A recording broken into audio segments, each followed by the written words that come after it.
merupakan sebuah proses pembelajaran yang memang berat untuk dijalani, ya kan? Iya benar. Dan ada bagian-bagian dalam hidup kita kayak ikatan-ikatan tertentu yang memang seharusnya kalau kita sudah ditegur oleh Tuhan, kalau kita peka dengan suara Tuhan, memang kita harus lepaskan tanpa harus mengikuti jalur yang seberat itu, kan begitu. Benar. Sebelumnya, ya, kamu sadar enggak bahwa dengan kamu terlibat dalam perjudian, apakah akhirnya jadi bandar kecil itu, kamu tahu bahwa yang kamu lakukan salah. Waktu itu dalam hati nuranimu kamu tahu enggak bahwa itu salah? Tahu. Dalam hati nurani saya tahu, dan memang rasa bersalahnya begini. Orang membeli seharga 5.000, 10.000, 15.000 sampai 50.000. Nah, kita tampung. Nah, kita menghasilkan komisi yang cukup besar, 25% sampai 30% hanya dengan tulis-tulis saja. Dan di situ saya merasa gimana gitu, berdosa gitu. Nah, dan kita hidupnya santai, uang banyak, cuma kok pokoknya saya merasa berdosa lah dalam hati nurani saya gitu. Chris, kalau kamu bisa sedikit sharing, berapa sih keuntungan per hari, artinya pemasukan per hari sebagai bandar kecil gitu? Itu kita tergantung omset. Kebenaran saya ini termasuk bandar kecil. Jadi omset saya waktu itu hampir 2 juta per hari bersih itu. Iya. Luar biasa ya. 2 juta itu kalau kita ambil persentasenya 25%, berarti kita dapat berapa tuh? Dapat 250. Iya.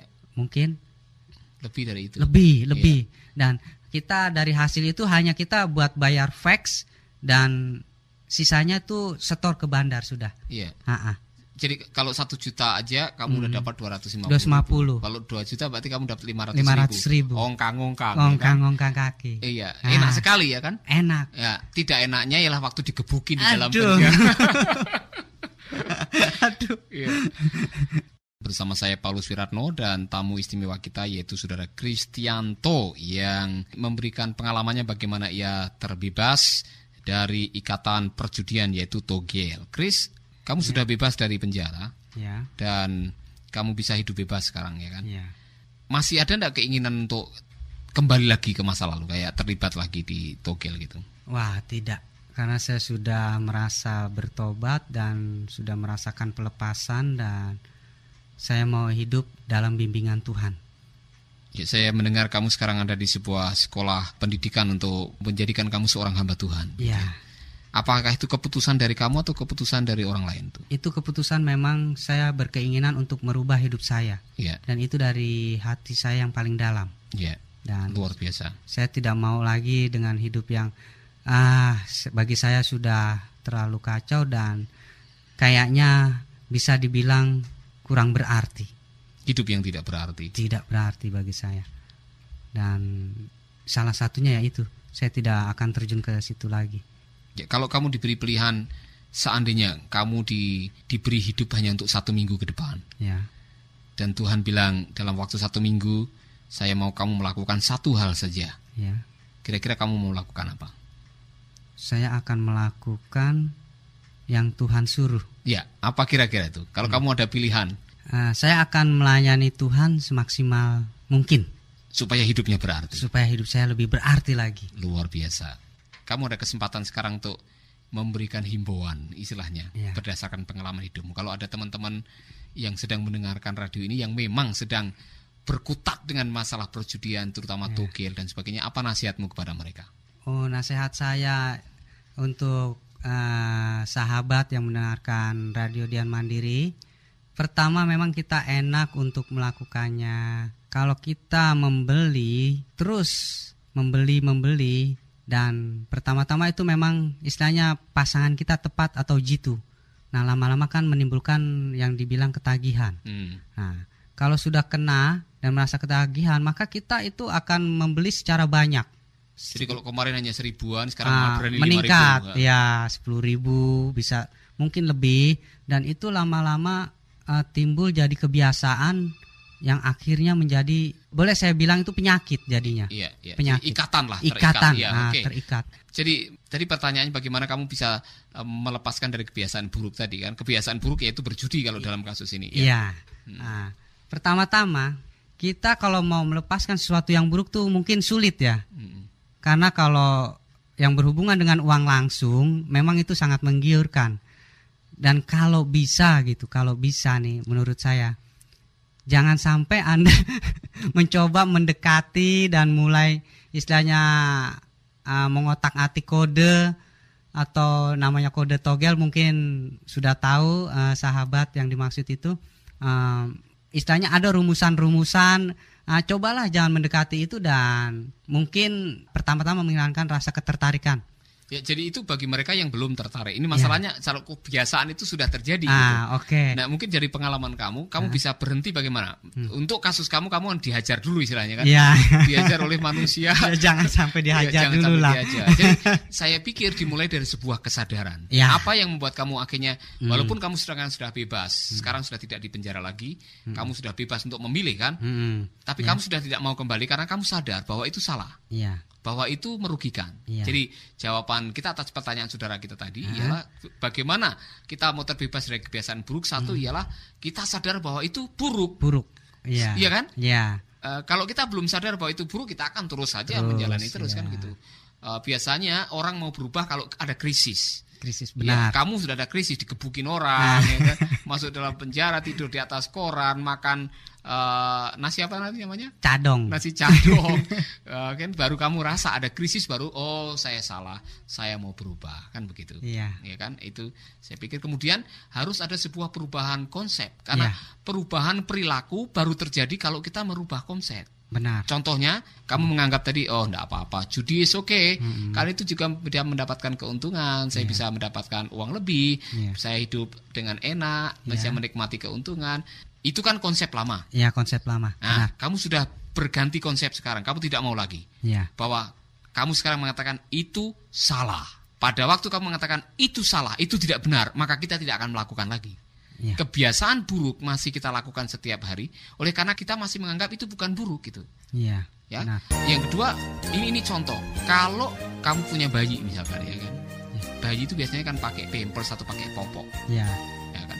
Kalau bayi itu kencing atau bayi itu berak misalkan, biasanya kan tidak langsung ambil popok yang baru kemudian dipasangkan begitu aja. Tidak. Caranya bagaimana coba? Melepaskan popoknya dulu dan membersihkannya.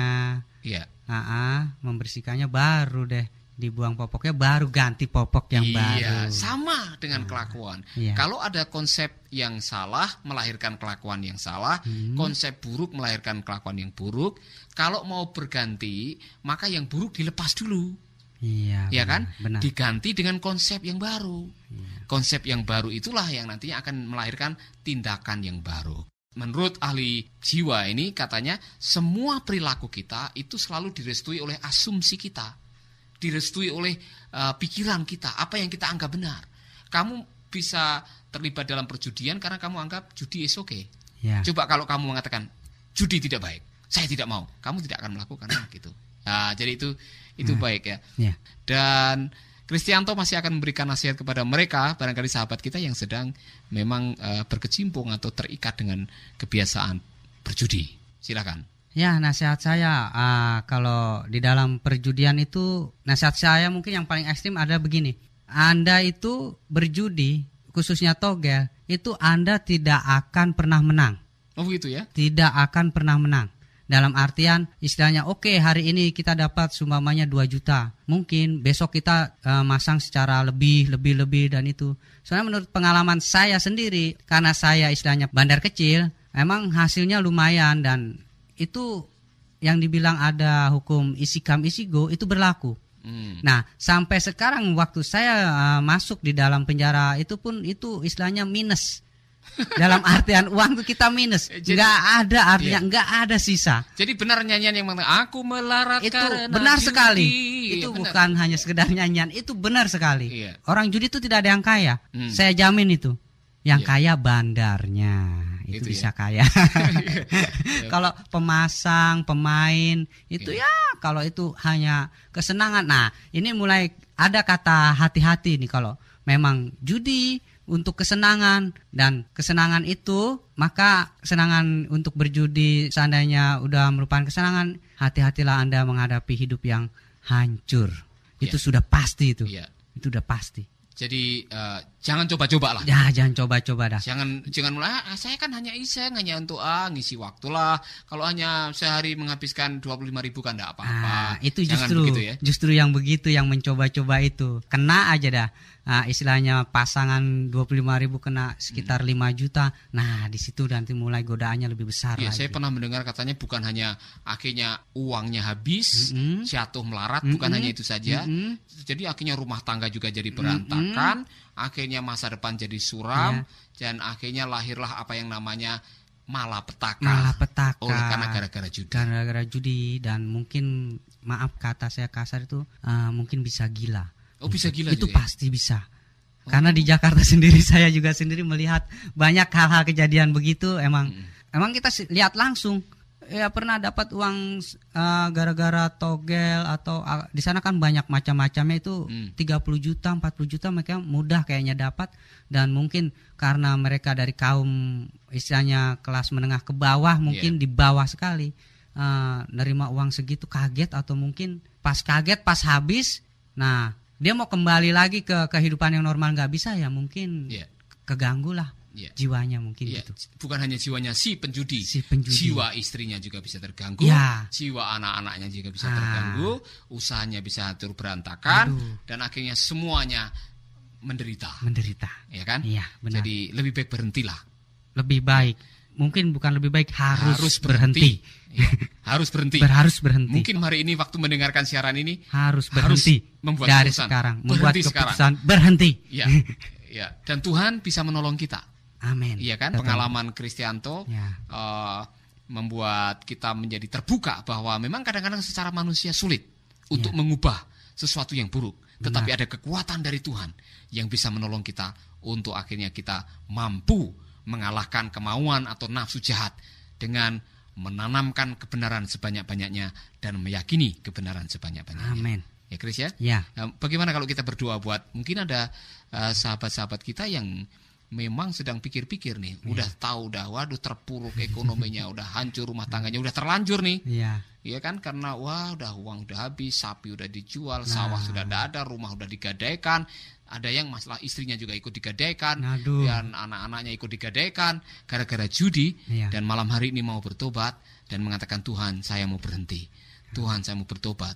Mungkin ada di antara sahabat kita yang mengatakan, Pak Paulus tolong saya mau bertobat malam ini. Kita berdoa buat mereka ya. Mari kita berdoa, sahabat, mari kita akan berdoa. Bapa kami di dalam surga, kami mengucap syukur buat malam hari ini. Kami sudah mendengarkan pengalaman yang luar biasa, dan nilai sebuah pengalaman bisa menjadi guru dalam kehidupan kami. Pengalaman Kristianto bisa memberkati saudara-saudara kami yang memang mungkin punya nasib yang sama. Kalau di antara pendengar kami yang malam hari ini sedang terikat dengan masalah perjudian, kebiasaan yang buruk yang bisa menghancurkan ekonomi mereka, menghancurkan keluarga, menghancurkan pekerjaan, menghancurkan masa depan mereka, dan malam hari ini ada di antara sahabat yang mengatakan, Tuhan saya mau bertobat. Biarlah malam hari ini dengan kekuatan kuasa roh Allah, kekuatan kebenaran firman Tuhan akan membebaskan mereka. Bapa kami percaya kebenaran itu akan membebaskan. Dan pada waktu kami dibebaskan, kami akan menjadi orang-orang yang merasa merdeka, hidup dengan bahagia, dan kami tidak lagi terikat dengan kekuatan-kekuatan yang negatif yang bisa menghancurkan kehidupan kami. Tuhan, kami berdoa buat mereka, dan kami berdoa juga buat saudara kami Kristianto yang hari ini sudah membagikan pengalamannya. Engkau memberkati saat-saat hamba-Mu ini dibentuk untuk menjadi seorang hamba Tuhan, dan berkati masa depannya, berkati pelayanannya. Tuhan, terima kasih karena Engkau sudah menyelamatkan hamba-Mu dari ikatan dan cengkeraman kuasa gelap yang akhirnya hamba-Mu dimerdekakan. Terima kasih Bapa. Kami terus berdoa agar kami semua pendengar kami juga hari ini diberkati oleh Tuhan di dalam nama Yesus. Amin. Amin. Luar biasa, Chris ya. Pengalaman itu memang luar biasa harganya. Ya. Kadang-kadang kita hanya membutuhkan sebuah cerita untuk mengubah kehidupan kita. Pasti ada di antara sahabat-sahabat kita yang betul-betul tersentuh oleh kisah kamu. Nah, kalau barangkali ada yang perlu konseling, ada perlu telepon dan sebagainya, bisa saja sahabat-sahabat kita ini menghubungi Dian Mandiri Off Air di 0361 79 33 612. 0361 79 33 612. Bisa telepon, dan ada staf, ada kru Dian Mandiri yang barangkali bisa diajak ngobrol bagaimana bisa terbebas dari situasi seperti ini, ya, membuat hidup kita lebih baik. Karena motonya Radio Dian Mandiri apa, Chris? Bikin hidup lebih baik. Sahabat, Anda baru saja mendengarkan program Making Life Better. Hubungi kami di 0811 3901 144 atau 0811 3901 140. Mari dukung pelayanan Making Life Better melalui rekening BCA 66 900 30525. Sekali lagi, 66 900 30525. Atas nama Paulus Wiratno. Terima kasih, Tuhan Yesus memberkati. Making life better, bikin hidup lebih baik.